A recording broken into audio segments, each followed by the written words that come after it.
What's up, Bengals and Warriors? I'm Ella Davis, and you're watching East Cooper Student News. We've got a lot coming up in the show. Wando held its 50th anniversary party recently. Happy feelings. I just love Wando. We'll catch up with some alumni and recap the event.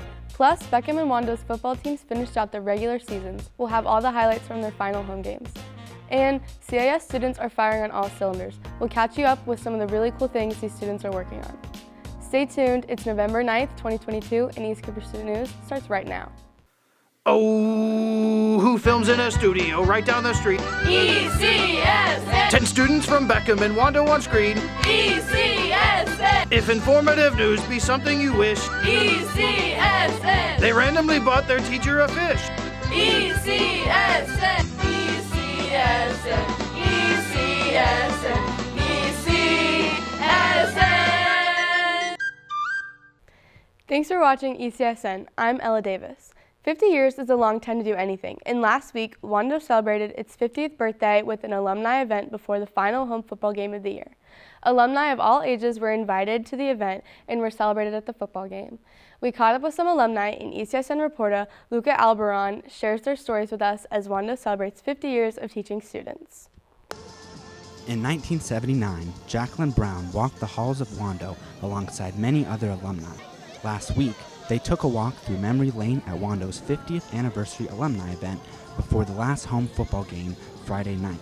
I wanted to come back and see all my friends and remember my school motto, yeah. Faculty, staff, and student council members organized the alumni event. Children! The goal of the night was to make former students feel welcomed and celebrated as they reminisced on their time in high school.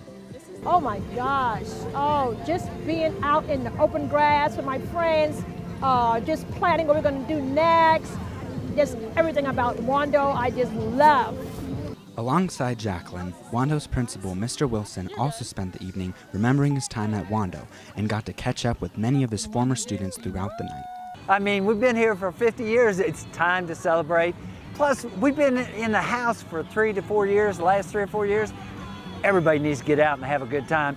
Almost everybody here is probably a former student of mine, and they're all going, I recognize you. What's your name? Wilson. Oh, Wilson, how you doing? So, yeah, it's been fun, and all ages, and they're bringing their kids here, and so, yeah, it's been a blast. Outside of catching up with former teachers and students, alumni got the chance to walk through the many attractions Wando students had set up for the evening. They also took a look at the Wando Legend yearbooks throughout the years, which really took Jacqueline for a trip down memory lane. Happy feelings. I just love Wando. I love Wando. We had so much fun in Wando. I'm just happy. For 50 years, Wando has made people like Jacqueline feel like this, and starting now, Wando will look forward to doing it for another 50 years. Reporting for ECSN, I'm Luca Alberon. Immediately following the 50th anniversary party, the Warriors had to hit the football field in a non-region matchup against Sockasty. ECSN sports reporter Maddie Richmond has the highlights. Wando is hosting the Braves at the District 2 Stadium. First quarter, no score.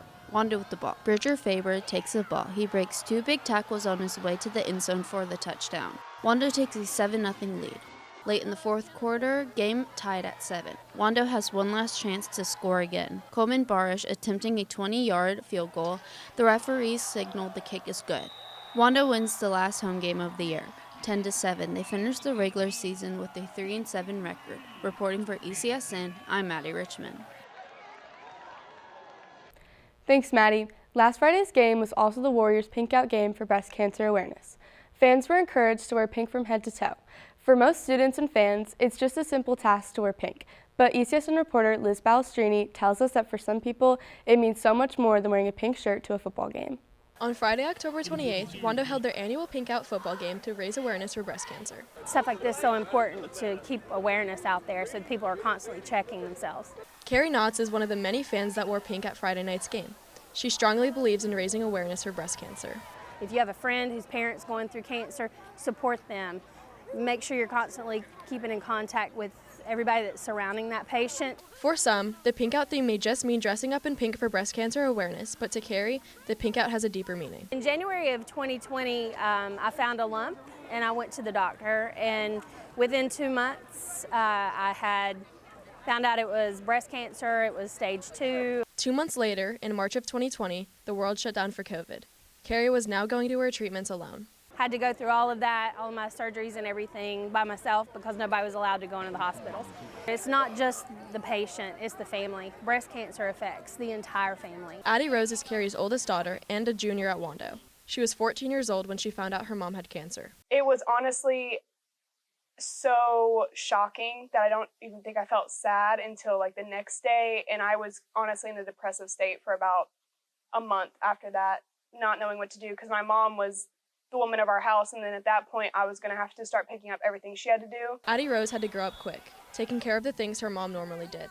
But she doesn't remember all the extra chores. Instead, she remembers her mom's strength. I had never seen my mom be that strong. She really just went into it. She was very sad at first because she felt bad how it was affecting us, but she was so strong. She went to chemo. She didn't ever question the doctors. She was like, all right, we need to do this. Is it going to be harder than this one? And they said, yeah, it's going to be harder, but it's going to be a better chance of you not having a relapse. And she said, all right, let's do it. Carrie fought and fought. This past July, Carrie finished her chemo treatment. She won the battle, but she knows the war isn't necessarily over. The way I felt after my last chemo treatment was just overwhelming in a sense of I made it. It wasn't as bad as I thought it was going to be, just kind of overwhelming feeling of, is it over? But with cancer, it's never really over. Cancer, I've come to find out, is more of a mental game. Carrie was able to mentally relax last Friday at the football game and cheer on the Warriors. She was very happy to see a crowd supportive of her cause. Pink Out tonight, I think it's super important because people like me see other people wearing pink and you realize there's survivors out here that you didn't know were survivors. My family gets to see other people supporting the cause, and I think it just brings awareness. Carrie reminds us that awareness is important because at some point, breast cancer could become an ugly reality. She wants people to get checked often, and if you know someone with breast cancer, check in with them. Reporting for ECSN, I'm Liz Balestrini. We appreciate Ms. Knotts sharing her story with us. If you need more information on breast cancer for you or your family, scan the QR code on your screen. The code will take you to the American Cancer Society's breast cancer page. A couple weeks ago, Beckham played its final home game against Colleton County. ECSN sports reporter Annie Wilborn was at the game and has all the action. Beckham facing off against Colleton County trying to earn their 7th win. Coming out of halftime into the third quarter, the game is tied at 14. A good punt return from Malachi Coakley sets up the Bengals in good field position. The drive would stall out.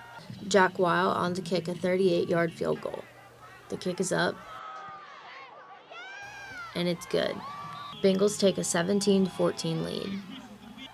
Next drive, same score, Bengals are driving. Chalmers Ballard rolls right and finds his tight end Bryce Rothwell in the end zone.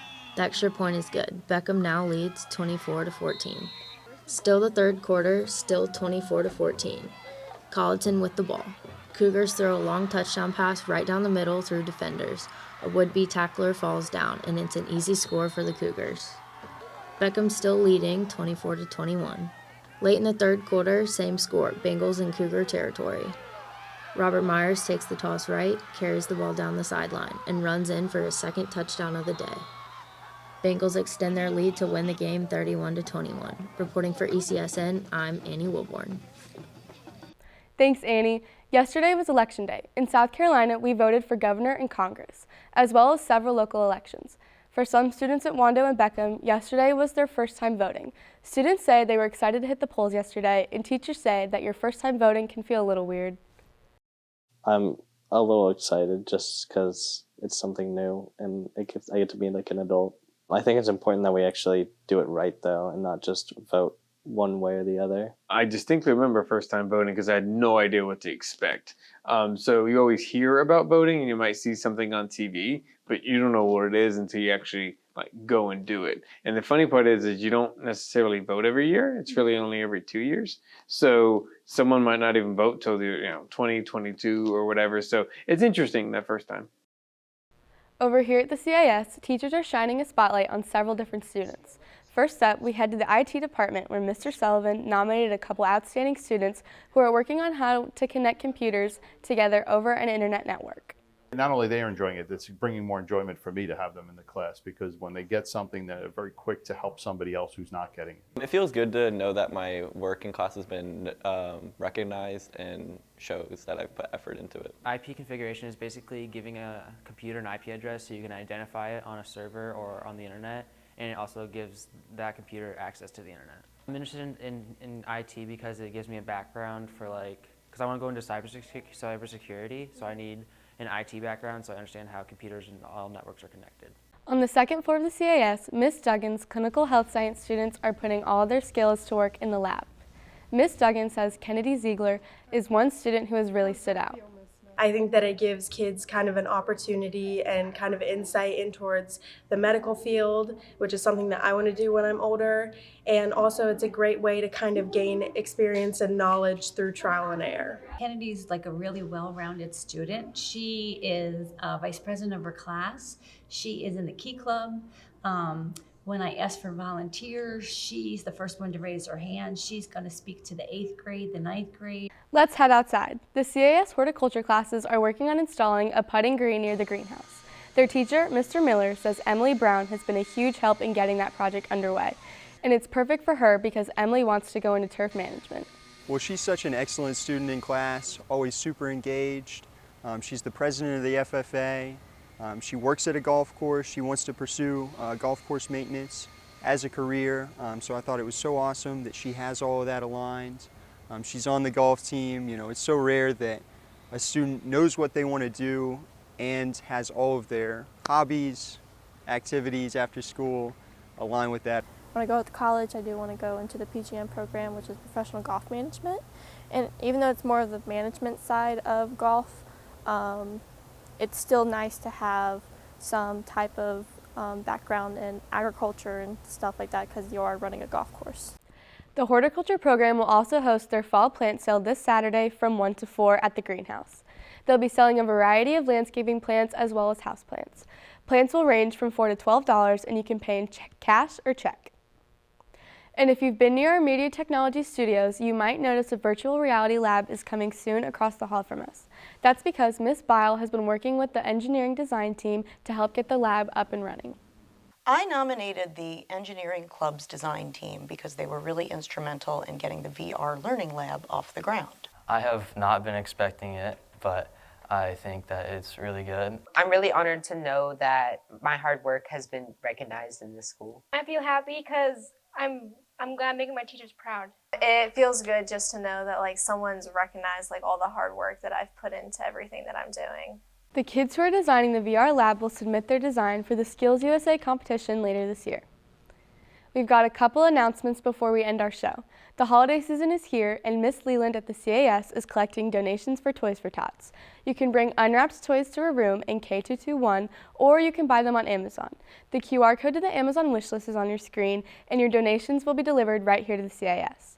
Miss Leland will also sign off on service hours for qualifying donations. Another way you can help our community is by donating to the East Cooper CAS Lighthouse Pantry. The pantry accepts just about all fresh food or canned and boxed. It also accepts gift cards for grocery stores or Amazon. You can donate by dropping off items at the CAS front office or by contacting them using the information on your screen.